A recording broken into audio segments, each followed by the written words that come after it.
और आज बातें तो बड़ी बड़ी की जा रही। कांग्रेस के 10 साल का इतिहास देखिए। फ्रेजाइल 5 इकोनॉमी में दुनिया में कहा जाता था, नहीं दुनिया कहती फ्रेजाइल 5, पॉलिसी पैरालिसिस, ये तो उनकी पहचान बन गई थी। और हमारे 10 वर्ष टॉप 5 इकोनॉमी वाले।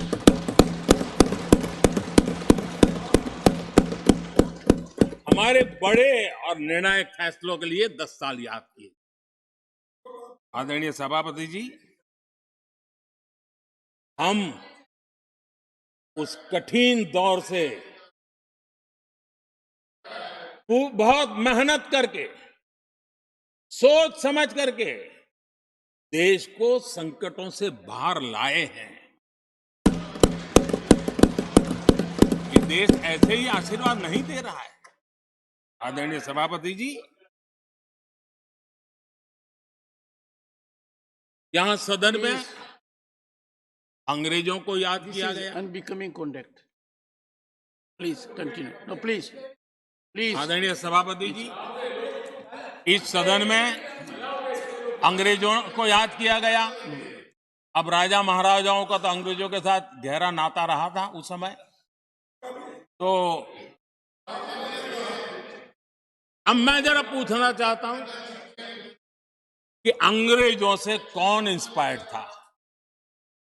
मैं तो ये तो नहीं पूछूंगा कि कांग्रेस पार्टी को जन्म किसने दिया था, ये तो मैं नहीं पूछूंगा।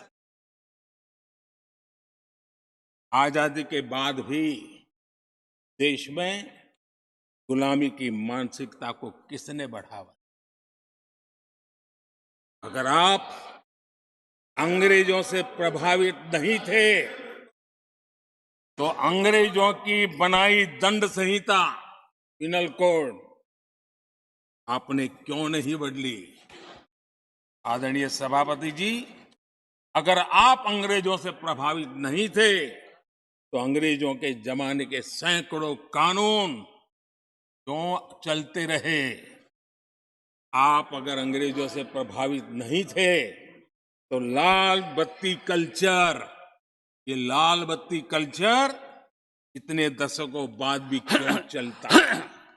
अगर आप अंग्रेजों से प्रभावित नहीं थे तो भारत का बजट शाम को 5 बजे इसलिए आता था क्योंकि ब्रिटिश पार्लियामेंट का सुबह शुरू होने का समय होता था।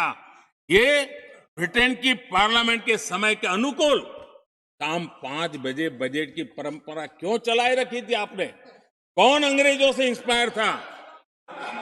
पर आप अंग्रेजों से प्रेरित नहीं थे तो हमारी सेनाओं के चिन्हों पर आज भी गुलामी के प्रतीक अब तक क्यों बने हुए थे? हम एक के बाद एक हटा रहे हैं। अगर आप अंग्रेजों से प्रेरित नहीं थे तो राजपथ को कर्तव्य पथ बनने के लिए मोदी का इंतजार क्यों करना पड़ा? आदरणीय सभापति जी, अगर आप अंग्रेजों से प्रभावित नहीं थे तो अंडमान और निकोबार, इन द्वीप समूहों पर आज भी अंग्रेजी सत्ता के निशान क्यों लटके पड़े थे? आदरणीय सभापति जी, अगर आप अंग्रेजों से प्रभावित नहीं थे तो इस देश के सेना के जवान देश के लिए मन मिटते रहे, लेकिन देश के जवानों के सम्मान में एक वॉर मेमोरियल तक आप बना नहीं पाए थे। क्यों नहीं बनाया? अगर आप अंग्रेजों से इंस्पायर्ड नहीं थे, प्रभावित नहीं थे, तो भारतीय भाषाओं को हीन भावना से क्यों देखा? स्थानीय भाषा में पढ़ाई के प्रति आप लोगों की बेरुखी क्यों थी? आदरणीय सभापति जी, अगर आप अंग्रेजों से प्रेरित नहीं थे तो भारत को मदर ऑफ डेमोक्रेसी बताने में आपको कौन रोकता था? आपको क्यों महसूस नहीं हुआ कि दुनिया में? आदरणीय सभापति जी, मैं सैकड़ों उदाहरण दे सकता हूं कि आप किस प्रभाव में काम करते थे और देश को सुनते ये सारी बातें याद आने वाली है। आदरणीय सभापति जी, मैं एक और उदाहरण देना चाहता हूं। कांग्रेस ने नैरेटिव फैलाया। और इस नैरेटिव का परिणाम क्या हुआ कि भारत की संस्कृति और संस्कारों मानने वाले लोगों को बड़े हीन भाव से देखा जाने लगा, धकियानों से मानने लगा गया। और इस प्रकार से एक हमारे अतीत के प्रति अन्याय करने की नौबत आई। अपनी मान्यताओं को गाली देते हैं, अपनी अच्छी परंपराओं को गाली देते हैं, तो आप प्रोग्रेसिव है। इस प्रकार के नैरेटिव गढ़े जाने लगे देश में। और उसका नेतृत्व कहां होता था ये दुनिया भली भांति जानती है। दूसरे देश से आयात करना, उसको गर्व का, और भारत की कोई चीज है तो दूसरे दर्जे की है, जिन स्टेटस बना दिया गया था, स्टेटस सिंबल बाहर से आया, मेड इन फॉरेन स्टेटस बना दिया था।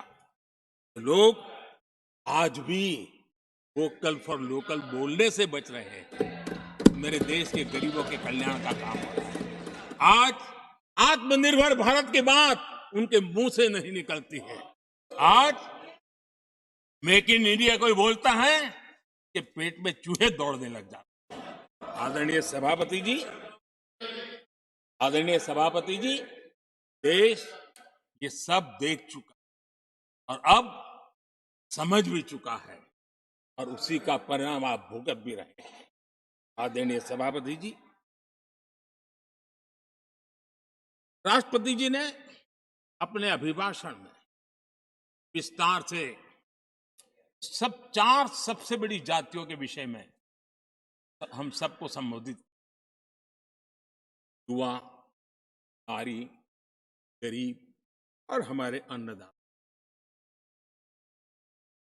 हम जानते हैं इनकी समस्याएं ज्यादातर एक समान, उनके सपने भी एक समान, और उसके समाधान अगर करने हैं तो थोड़ा 19-20 का फर्क पड़ेगा, लेकिन इन चारों वर्गों के समाधान के रास्ते भी एक ही हैं। और इसलिए उन्होंने बहुत ही उपयुक्त रूप से राष्ट्र का मार्गदर्शन किया है कि इन चार स्तंभों को मजबूत करिए, देश विकसित भारत की तरफ तेज गति से आगे बढ़ेगा।